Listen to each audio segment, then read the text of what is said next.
જય જિનેન્દ્ર.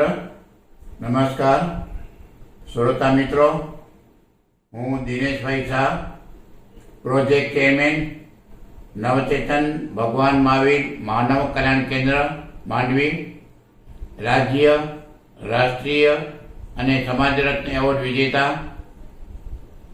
આજે મારે એ વાત કરવી છે કે નવચેતન ભગવાન મહાવીર માનવ કલ્યાણ કેન્દ્રના ઉપક્રમે દાતા માતુશ્રી કમલાવંતીબેન શશિકાંતભાઈ ખીમજીભાઈ બોરવિયા, તેઓ મૂળ માંડવીના, હાલે ભુજ, એમના સૌજન્યથી અહીં 29મી માર્ચ 2026ના દિવસે નિઃશુલ્ક સ્વાસ્થ્ય કેન્દ્ર નવાપુરામાં શરૂ કરવામાં આવ્યું.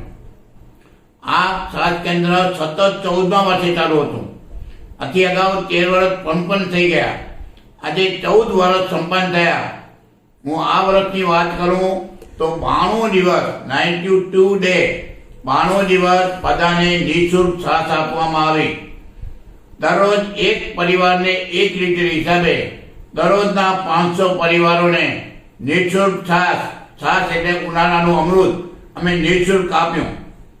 અને આ જે શ્વાસ કેન્દ્રની વાત કરીએ તો 92 દિવસની અંદર 44,700 લીટર શ્વાસનું નિઃશુલ્ક વિતરણ કરવામાં આવ્યું. અને 3 લાખથી વધારે લોકોની ભક્તિ કરવાનો આ સંસ્થાને લાભ મળ્યો છે, એનો અમને ગૌરવ છે. આજની વાત કરું તો આ સંસ્થાના પ્રમુખ શ્રી વીજી મહેતા, વેલજીભાઈ ગણેશભાઈ મહેતા, જે વેલજી દાદાના નામે પ્રખ્યાત છે, એ સંસ્થાના પ્રમુખ છે. સતત એમનું માર્ગદર્શન મળ્યા કરે છે. આજે પણ આ કેન્દ્રનું સમાપન વખતે વીજી મહેતા સાહેબના પ્રમુખ પદે નવાપુરામાં એક કાર્યક્રમ રાખવામાં આવ્યો હતો. અને આ કાર્યક્રમમાં અણુવ્રત સમિતિ ભુજના અધ્યક્ષ માનનીય મહેશભાઈ પ્રભુલાલભાઈ મહેતા અને પરમ પૂજ્ય નરેશચંદ્ર મુનિ પ્રેરિત વ્યસનમુક્તિ અભિયાનના ઉપપ્રમુખ જયેશભાઈ શાહ એ અતિથિ વિશેષ તરીકે ઉપસ્થિત હતા. આજે ભુજના મિત્રોની વાત કરું તો શાંતિલાલભાઈ મોતા, ભાવનાબેન જોશી, કૌશિકભાઈ મહેતા પણ ઉપસ્થિત હતા. અને માંડવીના આ સંસ્થાના કાર્યકર અને માંડવી તબગત જૈન સંઘના ટ્રસ્ટી શ્રી જયેશભાઈ ચંદુરા પણ ઉપસ્થિત હતા.